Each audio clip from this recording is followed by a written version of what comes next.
बिस्मिल्लाहिर्रहमानिर्रहीम। मैं ब्रंच बना रहा था, नाश्ता बना रहा था। मैंने 3 छोटे-छोटे दरमियानी आलू जो हैं उसके कतले बना के पहले खुले बर्तन के अंदर पानी थोड़ा-सा डालने के बाद उनको पका लिया।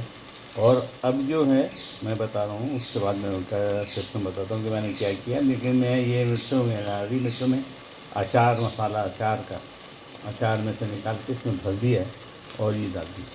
तकरीबन 3 और 3 6 और 7 मिर्चें मैंने बनाई हैं। तो मैंने वो पानी उबालने दिया और उसके बाद जनाब आली जब वो आलू गलने लगे तो उसमें हरी प्याज एक और लहसुन, हरे प्याज प्याज टाइप की जो होते हैं लहसुन निकले हुए, वो जनाब मैंने एक वो दोनों डाल दिए। और अंदर डालने के बाद उनको जनाब मैंने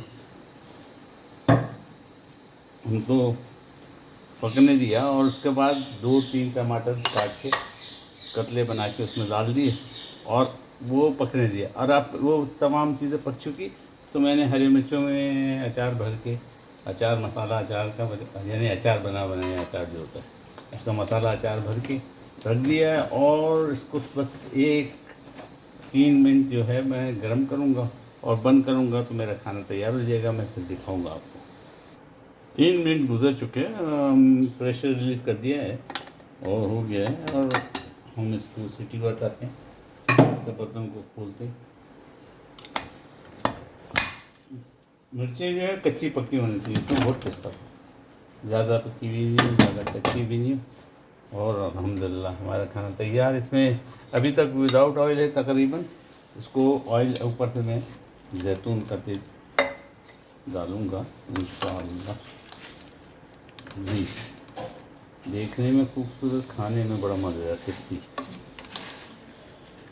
आलू की चटनी कर लें, आलू का भुजिया कर लें, आलू की भुजिया और हरी मिर्चें हरी मिर्चें भरी हुई, अचार भरी हुई, अचार भरी हरी मिर्चें। इसके ऊपर थोड़ा सा मैं जैतून का तेल डालूँगा। माशाअल्लाह तबारकल्लाह। तकरीबन मैंने निकाल लिया। इसके ऊपर ही यहीं पे आपके सामने थोड़ा सा जैतून का तेल, 1 आध चम्मच खाने का जैतून का तेल।